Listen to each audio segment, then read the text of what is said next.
আসসালামু আলাইকুম সবাইকে। বন্ধুরা, কেমন আছো তোমরা? আশা করছি সবাই অনেক ভালো আছো, সুস্থ আছো এবং 10 মিনিট স্কুলের সাথে অনেক বেশি পড়াশোনা করছো। বন্ধুরা, আমরা পৌরনীতি ও নাগরিকতা বিষয়ের বাংলাদেশের স্থানীয় সরকার ব্যবস্থা অধ্যায়টি নিয়ে আলোচনা করছিলাম এবং ইতোমধ্যেই কিন্তু আমরা গ্রামভিত্তিক স্থানীয় সরকার অর্থাৎ উপজেলা পরিষদ, ইউনিয়ন পরিষদ, সেই সাথে শহরভিত্তিক স্থানীয় সরকার, যার মধ্যে জেলা পরিষদ এবং পৌরসভা নিয়ে আলোচনা শেষ করেছি।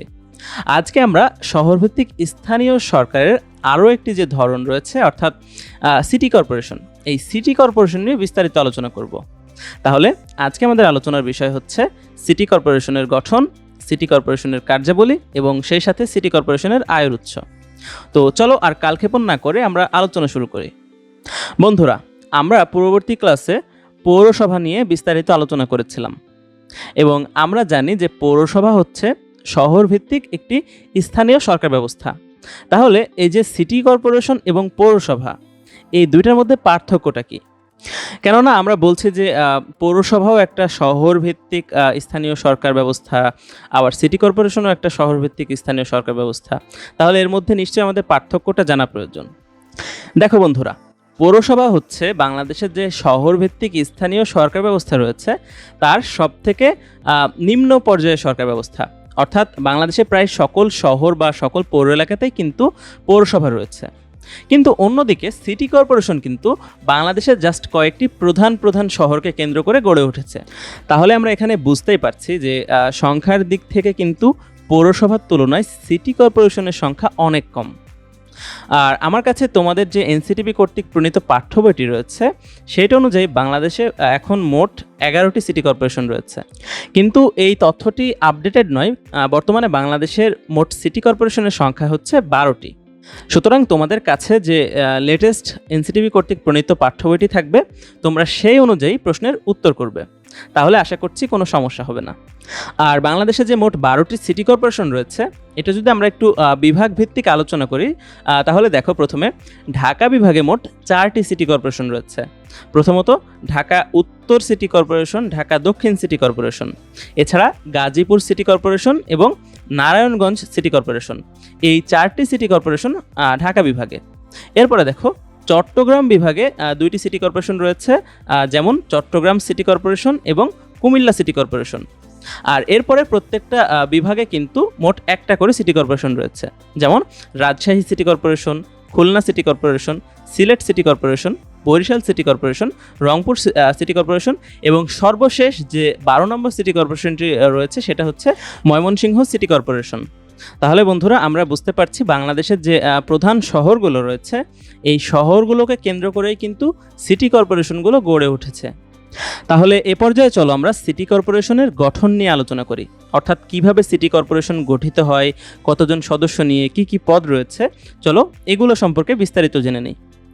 প্রথমে দেখো বন্ধুরা, আমরা পৌরসভায় যেমন দেখেছিলাম যে পৌরসভার একজন মেয়র থাকে, ঠিক তেমনই সিটি কর্পোরেশনও কিন্তু একজন মেয়র রয়েছে।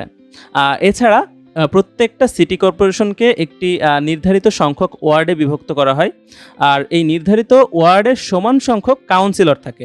অর্থাৎ যতটি ওয়ার্ডে বিভক্ত করা হবে সিটি কর্পোরেশনকে, ততজন কাউন্সিলর থাকবে। আর যতটি ওয়ার্ডে বিভক্ত করা হবে সেই সংখ্যার 1/3 সংখ্যক সংরক্ষিত আসনের মহিলা কাউন্সিলর নিয়ে সিটি কর্পোরেশন গঠিত হবে। অর্থাৎ উদাহরণস্বরূপ মনে করো যে একটি সিটি কর্পোরেশনের এলাকাকে মোট 9টি ওয়ার্ডে বিভক্ত করা হলো। তাহলে আমরা এখানে দেখতে পাচ্ছি যে সিটি কর্পোরেশনের একজন মেয়র তো থাকবেন, সেই সাথে যতটি ওয়ার্ডে বিভক্ত করা হবে সেই ওয়ার্ডের সমান সংখ্যক কাউন্সিলর থাকবে। তাহলে আমরা 3টি ওয়ার্ডে বিভক্ত করলাম, তাহলে এই সিটি কর্পোরেশনে 3 জন কাউন্সিলর থাকবে। আর নির্ধারিত ওয়ার্ড সংখ্যার 1/3 সংখ্যক সংরক্ষিত আসনের মহিলা কাউন্সিলর থাকবে। তাহলে আমরা যেহেতু ওয়ার্ড সংখ্যা নির্ধারণ করেছি 3, তাহলে 3 ভাগের 1 ভাগ। তাহলে আমরা এখানে দেখতে পাচ্ছি যে একজন সংরক্ষিত আসনের মহিলা কাউন্সিলর থাকবে এই সিটি কর্পোরেশনে। আশা করছি তোমরা এই সিটি কর্পোরেশনের যে সদস্য সংখ্যা বা গঠনটা কিভাবে হয় সেটা বুঝতে পেরেছো। তো এই যে মেয়র আর কাউন্সিলরগণ থাকবেন, তারা কিভাবে নির্বাচিত হবে, অর্থাৎ তারা কি জনগণের প্রত্যক্ষ ভোটে নির্বাচিত হবে নাকি অন্য কোনো মাধ্যমে? দেখো, মেয়র ও কাউন্সিলরগণ কিন্তু জনগণের সরাসরি ভোটে নির্বাচিত হন এবং সংরক্ষিত আসনের যে মহিলা কাউন্সিলরগণ থাকেন তারা নির্বাচিত হন কাউন্সিলরদের ভোটে। অর্থাৎ দেখো, এই যে জনগণ তাদের সরাসরি ভোটে যে কাউন্সিলরদের নির্বাচিত করছেন, এই কাউন্সিলরদের ভোটের মাধ্যমে এই সংরক্ষিত আসনের মহিলা কাউন্সিলরগণ নির্বাচিত হবেন। তাহলে আমরা বুঝতে পারছি যে এই সংরক্ষিত আসনের মহিলা কাউন্সিলর যে নির্বাচন, এটা হচ্ছে একটা পরোক্ষ নির্বাচন প্রক্রিয়া। অন্যদিকে মেয়র আর যে সাধারণ কাউন্সিলরগণদের যে নির্বাচন, সেটা হচ্ছে একটা প্রত্যক্ষ নির্বাচন প্রক্রিয়া। তাহলে এখন প্রশ্ন হচ্ছে, এই যে সিটি কর্পোরেশনের যিনি মেয়র হবেন, তার মর্যাদা হবে কতটুকু? দেখো বন্ধুরা, সিটি কর্পোরেশনের একজন মেয়রের মর্যাদা হবে প্রতিমন্ত্রীর সমান। অর্থাৎ সরকারের যে বিভিন্ন মন্ত্রণালয়ের প্রতিমন্ত্রী থাকেন, সেই প্রতিমন্ত্রীর মর্যাদা এবং সিটি কর্পোরেশনের মেয়রের মর্যাদা কিন্তু সমান। আর এছাড়া সিটি কর্পোরেশনের মেয়াদ কত বছর তা কি তোমরা জানো? আমরা এর আগে যতগুলো স্থানীয় সরকার ব্যবস্থা নিয়ে আলোচনা করেছি, আমরা কিন্তু প্রত্যেকটির মেয়াদ দেখেছি মোট 5 বছর। আর সিটি কর্পোরেশনও এটার ব্যতিক্রম নয়, সিটি কর্পোরেশনের মেয়াদও 5 বছর। তো বন্ধুরা, এই ছিল সিটি কর্পোরেশনের গঠন। এখন চলো আমরা আলোচনা করি সিটি কর্পোরেশনের কার্যাবলী নিয়ে, অর্থাৎ সিটি কর্পোরেশন কি কি কার্যাবলী সম্পাদনা করে থাকে। দেখো, আমরা এর আগে দেখেছি যে সিটি কর্পোরেশন কিন্তু বাংলাদেশের প্রধান প্রধান শহরকে কেন্দ্র করে গড়ে উঠেছে। তাহলে এই যে প্রধান প্রধান শহর বা আমরা যাকে মহানগর বলতে পারি, এই মহানগর এলাকার শান্তি শৃঙ্খলা রক্ষা, তাছাড়া বিভিন্ন সমস্যার সমাধান এবং উন্নয়নের জন্য সিটি কর্পোরেশন কিন্তু বিভিন্ন ধরনের গুরুত্বপূর্ণ কাজ সম্পাদন করে থাকে। তাহলে চলো আমরা সেগুলো একটু পর্যায়ক্রমে আলোচনা করি। প্রথমে দেখো, সিটি কর্পোরেশন মহানগরীর রাস্তাঘাট নির্মাণ ও রক্ষণাবেক্ষণ করে। তাছাড়া দেখো, সিটি কর্পোরেশন মোটর গাড়ি, বাস, ট্রাক এগুলো ছাড়া অন্যান্য যানবাহনের লাইসেন্স প্রদান করে এবং রাস্তায় যানবাহন চলাচল নিয়ন্ত্রণ করে থাকে। তাহলে আমরা বুঝতে পারছি যে রাস্তাঘাট নির্মাণ এবং রক্ষণাবেক্ষণের সাথে সাথে সিটি কর্পোরেশন কিন্তু বিভিন্ন যানবাহনের লাইসেন্স প্রদান করে এবং রাস্তার যানবাহন চলাচল নিয়ন্ত্রণ করে। এরপরে দেখো, জনস্বাস্থ্য রক্ষার জন্য কিন্তু সিটি কর্পোরেশন বিভিন্ন কার্যকরী পদক্ষেপ গ্রহণ করে থাকে। যেমন জনস্বাস্থ্য রক্ষার জন্য নালা নর্দমা, রাস্তাঘাট, আবাসিক এলাকা এগুলো পরিষ্কার পরিচ্ছন্ন রাখা এবং ময়লা আবর্জনা ফেলার জন্য ডাস্টবিন নির্মাণ, বিভিন্ন স্থানে শৌচাগার, স্বাস্থ্যসম্মত পায়খানা এইগুলো নির্মাণ করে থাকে সিটি কর্পোরেশন। এছাড়াও দেখো, জনস্বাস্থ্য রক্ষার জন্য বিভিন্ন হাসপাতাল, তারপরে মাতৃ এবং শিশু স্বাস্থ্য রক্ষার জন্য মাতৃসদন এবং শিশু সদন কেন্দ্র নির্মাণ করা এবং পরিবার পরিকল্পনা কেন্দ্র নির্মাণ ও পরিচালনা করে থাকে সিটি কর্পোরেশন। এরপরে দেখো বন্ধুরা, আমরা পূর্ববর্তী ক্লাসে যখন পৌরসভার কার্যাবলী আলোচনা করছিলাম, সেখানেও কিন্তু এই পয়েন্টগুলো কমন দেখেছি। যেমন এই যে জনসাধারণের জন্য নিরাপদ খাওয়ার পানি সরবরাহ করা, এটা কিন্তু আমরা পৌরসভার কার্যাবলীর মধ্যেও দেখেছিলাম। এছাড়া দেখো, কূপ ও নলকূপ খনন করা এবং আবদ্ধ পানি নিষ্কাশনের ব্যবস্থা করা। আর এই আবদ্ধ পানি নিষ্কাশন কেন প্রয়োজন তা কিন্তু আমরা পূর্ববর্তী ক্লাস থেকে জেনেছিলাম যে কোথাও যদি পানি জমে থাকে, এই আবদ্ধ পানি থেকে কিন্তু বিভিন্ন রোগ বা বিভিন্ন জীবাণু বহনকারী মশা মাছির জন্ম হয়, যার মাধ্যমে আমরা সংক্রমিত হই। আর এ কারণেই কিন্তু এই আবদ্ধ পানি নিষ্কাশনের ব্যবস্থা করা অত্যন্ত জরুরি, যেটা সিটি কর্পোরেশন করে থাকে। এরপরে দেখো বন্ধুরা, সিটি কর্পোরেশন মহানগর এলাকায় পচা বাসি ও ভেজাল খাদ্যদ্রব্য বিক্রি ও সরবরাহের বিরুদ্ধে ব্যবস্থা গ্রহণ করে। অর্থাৎ যাতে এই মহানগর এলাকায় পচা বাসি বা ভেজাল খাদ্যদ্রব্য বিক্রি বা সরবরাহ না করা হয়, সেই জন্য কিন্তু প্রয়োজনীয় পদক্ষেপ নেওয়া হয়। আর খাদ্য ও পানীয় সরবরাহ নিয়ন্ত্রণ করে সিটি কর্পোরেশন। আর এটা কিভাবে নিয়ন্ত্রণ করে জানো? দেখো, খাদ্য ও বিভিন্ন ধরনের পানীয় প্রস্তুত ও আমদানির জন্য কিন্তু বিভিন্ন লাইসেন্স প্রদান করা হয়, আর এই লাইসেন্সটা প্রদান করে সিটি কর্পোরেশন। তাহলে কেউ যদি খাদ্য প্রস্তুত করতে যায় বা আমদানি করতে চায়, তাহলে অবশ্যই তাকে সিটি কর্পোরেশনের নিকট থেকে লাইসেন্স সংগ্রহ করতে হবে।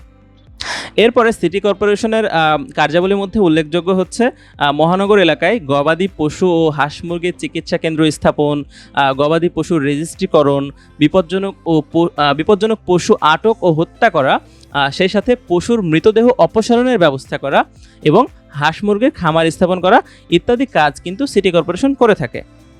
তাছাড়া দেখো, মহানগরের যারা গরিব দুঃখী মানুষ রয়েছে, এই গরিব দুঃখী মানুষকে সাহায্য সহযোগিতা করা, অনাথ আশ্রম ও জনকল্যাণ কেন্দ্র স্থাপন করা, সেই সাথে ভিক্ষাবৃত্তি ও পতিতাবৃত্তি রোধ ও পুনর্বাসনের ব্যবস্থা কিন্তু সিটি কর্পোরেশন করে থাকে। আর শুধু তাই নয়, জুয়া খেলা, মাদকাসক্তি ও অসামাজিক কাজ প্রতিরোধের জন্য কার্যকারী পদক্ষেপ সিটি কর্পোরেশন নিয়ে থাকে। এরপরে দেখো, বিভিন্ন ধরনের যে প্রাকৃতিক দুর্যোগগুলো হয়, এই দুর্যোগে যারা ক্ষতিগ্রস্ত রয়েছে, এই ক্ষতিগ্রস্ত মানুষদের সাহায্য ও পুনর্বাসনের ব্যবস্থা করে থাকে সিটি কর্পোরেশন। তাছাড়া নিরক্ষরতা দূরীকরণের জন্য কিন্তু সিটি কর্পোরেশন অনেক পদক্ষেপ নিয়ে থাকে, যেমন বয়স্ক শিক্ষা কেন্দ্র স্থাপন করা, নৈশ বিদ্যালয় স্থাপন করা। আর আমি কিন্তু পূর্ববর্তী ক্লাসে নৈশ বিদ্যালয় কাকে বলে সেটা তোমাদের বলেছিলাম, তোমাদের কি মনে আছে? নৈশ বিদ্যালয় অর্থ হচ্ছে যেই বিদ্যালয়ে রাত্রিকালীন পাঠদান করা হয়, অর্থাৎ রাতে যে বিদ্যালয়ে পাঠদান করা হয় সেটা হচ্ছে নৈশ বিদ্যালয়। আর এছাড়াও শিক্ষা বিস্তারের জন্য অনেক নতুন নতুন শিক্ষা প্রতিষ্ঠান স্থাপন করা, আর সে সকল শিক্ষা প্রতিষ্ঠানে অনুদান প্রদান করা, হোস্টেল নির্মাণ করা, বৃত্তি প্রদান করা, পাঠাগার নির্মাণ, আর এই বিদ্যালয়গুলো পরিচালনা, এই সকল ইত্যাদি কাজ কিন্তু সিটি কর্পোরেশন করে থাকে। তো আমরা দেখলাম তাহলে যে শিক্ষাক্ষেত্রে কিন্তু সিটি কর্পোরেশন অনেক ধরনের কাজ করে থাকে। এরপরে দেখো, সাংস্কৃতিক উন্নয়নের জন্য সিটি কর্পোরেশন কিছু পদক্ষেপ নিয়ে থাকে, যেমন সিটি কর্পোরেশন মিলনায়তন, আর্ট গ্যালারি, তথ্য কেন্দ্র, জাদুঘর, মুক্ত মঞ্চ ইত্যাদি নির্মাণ করে সিটি কর্পোরেশন। এটা কেন করে? এগুলো হচ্ছে সাংস্কৃতিক উন্নয়নের জন্য। তাছাড়া দেখো, মহানগরের পরিবেশ উন্নয়ন ও সৌন্দর্য বর্ধনের জন্য সিটি কর্পোরেশন কিন্তু পৌরসভার মতোই রাস্তার পাশে ও উন্মুক্ত স্থানে বৃক্ষরোপণ ও বন সংরক্ষণের কাজ করে। তাছাড়া জনসাধারণের অবকাশ যাপনের জন্য উদ্যান নির্মাণ করে থাকে সিটি কর্পোরেশন। এরপরে দেখো, সিটি কর্পোরেশন মহানগর এলাকায় ঘরবাড়ি নির্মাণের অনুমতি প্রদান করে। কেননা বন্ধুরা, আমরা কিন্তু এর আগেই জেনেছিলাম যে অনুমতি ছাড়া যদি জনগণ যত্রতত্র ঘরবাড়ি নির্মাণ করতে থাকে, তাহলে কিন্তু একটি পরিকল্পিত শহর বা পরিকল্পিত নগরী গড়ে তোলা সম্ভব নয়। সেই জন্য সিটি কর্পোরেশন এই সকল মহানগর এলাকায় ঘরবাড়ি নির্মাণের অনুমতি প্রদান করে। আর যে সকল ঘরবাড়িগুলো অনুমতি ছাড়া নির্মাণ করা হয়, এই সকল অননুমোদিত ঘরবাড়ি সহ সকল স্থাপনা ভেঙে দেওয়া এবং অবৈধ দখলদার উচ্ছেদের ব্যবস্থা করা কিন্তু সিটি কর্পোরেশনের একটি অন্যতম কাজ। আর তাছাড়া সিটি কর্পোরেশন জন্ম এবং মৃত্যু নিবন্ধন করে থাকে। আর এই জন্ম এবং মৃত্যু নিবন্ধনের মাধ্যমে কিন্তু মহানগর এলাকায় কতজন শিশু জন্মাচ্ছে, কতজন মানুষ মৃত্যুবরণ করছে, সেগুলো কিন্তু সহজেই হিসাব রাখা যায়। এরপরে দেখো, মহানগরীর শান্তি শৃঙ্খলা বজায় রাখার জন্য সিটি কর্পোরেশন ছোটোখাটো কিছু বিচার কাজ সম্পাদন করে। তাছাড়া বিবাদ মীমাংসা ও মহল্লায় শান্তি রক্ষার জন্য শান্তিরক্ষী নিয়োগ করা, মহানগরীতে চুরি ডাকাতি, হাইজ্যাক রোধ ও সন্ত্রাস দমনে প্রয়োজনীয় ব্যবস্থা গ্রহণ করা, এগুলো কিন্তু সিটি কর্পোরেশনের উল্লেখযোগ্য কাজ। আর এত সব কাজের পরেও কিন্তু সর্বোপরি মহানগরীর যাতে সার্বিক উন্নয়ন করা যায়, এই সার্বিক উন্নয়নের জন্য সিটি কর্পোরেশন উন্নয়ন পরিকল্পনা গ্রহণ আর সেগুলো বাস্তবায়ন করে থাকে। তাহলে বন্ধুরা, এই ছিল সিটি কর্পোরেশনের বিভিন্ন ধরনের কার্যাবলী। এখন চলো আমরা সিটি কর্পোরেশনের আয়ের উৎস নিয়ে আলোচনা করি, অর্থাৎ কি কি উপায়ে সিটি কর্পোরেশন আয় করে থাকে। দেখো বন্ধুরা, এর আগেও আমরা বিভিন্ন স্থানীয় সরকার ব্যবস্থার আয়ের উৎসতে দেখেছি যে বিভিন্ন ধরনের কর ধার্য করা, টোল, তারপরে বিভিন্ন ধরনের ফিস, এগুলো আদায়ের মাধ্যমে কিন্তু সেই সরকার ব্যবস্থাগুলো আয় করে থাকে। ঠিক তেমনই সিটি কর্পোরেশন কর্তৃক আরোপিত যে কোনো ধরনের কর, উপকর, টোল ও ফিস ইত্যাদি আদায়ের মাধ্যমে সিটি কর্পোরেশন আয় করে থাকে। সিটি কর্পোরেশনের আয়ের যে পরবর্তী উৎসটি রয়েছে সেটা হচ্ছে কর্পোরেশনের উপর ন্যস্ত বা কর্পোরেশন কর্তৃক পরিচালিত সকল সম্পত্তি হতে প্রাপ্ত আয় বা মুনাফা। সিটি কর্পোরেশনের আয়ের যে পরবর্তী উৎসটি রয়েছে সেটা হচ্ছে বিভিন্ন ধরনের দান বা অনুদান। দেখো, সরকার বা অন্যান্য কর্তৃপক্ষ কিন্তু সিটি কর্পোরেশনে একটা অনুদান দিয়ে থাকে, সেই সাথে স্থানীয় কর্তৃপক্ষ বা অন্য কোনো প্রতিষ্ঠান, আর এছাড়াও বিভিন্ন ব্যক্তি বিশেষ সিটি কর্পোরেশনে অনেক সময় বিভিন্ন অনুদান দিয়ে থাকে। সিটি কর্পোরেশনের এর পরবর্তী যে আয়ের উৎসগুলো রয়েছে সেগুলো হচ্ছে সিটি কর্পোরেশন কিন্তু বিভিন্ন বিনিয়োগ করে থাকে। তো এই বিনিয়োগ হতে যে প্রাপ্ত মুনাফা, এরপরে অন্যান্য অনেক উৎস হতে প্রাপ্ত অর্থ, এছাড়াও আইনের অধীন অর্থদণ্ড থেকে প্রাপ্ত যে অর্থ রয়েছে, এগুলোর মাধ্যমে কিন্তু সিটি কর্পোরেশনের তহবিল গঠিত হয়। তাহলে বন্ধুরা, আমরা বুঝলাম যে সিটি কর্পোরেশন বহুমুখী উৎস থেকে বিভিন্ন আয় করে থাকে। তাহলে এই ছিল সিটি কর্পোরেশন সম্পর্কে বিস্তারিত আলোচনা। আজকে আমরা সিটি কর্পোরেশনের গঠন, সিটি কর্পোরেশনের কার্যাবলী এবং সিটি কর্পোরেশনের আয়ের উৎস নিয়ে বিস্তারিত আলোচনা করলাম। আগামী ক্লাসে আমরা পার্বত্য চট্টগ্রাম অঞ্চলে বিশেষ যে স্থানীয় সরকার ব্যবস্থা রয়েছে সেটা নিয়ে আলোচনা শুরু করব, যার মধ্যে থাকবে পার্বত্য জেলা পরিষদ, পার্বত্য জেলা পরিষদের গঠন কাঠামো ও প্রকৃতি, সেই সাথে কার্যাবলী এবং আয়ের উৎস। তো ততক্ষণ পর্যন্ত তোমরা ভালো থেকো, সুস্থ থেকো। 10 মিনিট স্কুলের সাথেই থেকো। তোমাদের জন্য রইল অনেক অনেক শুভকামনা। ধন্যবাদ।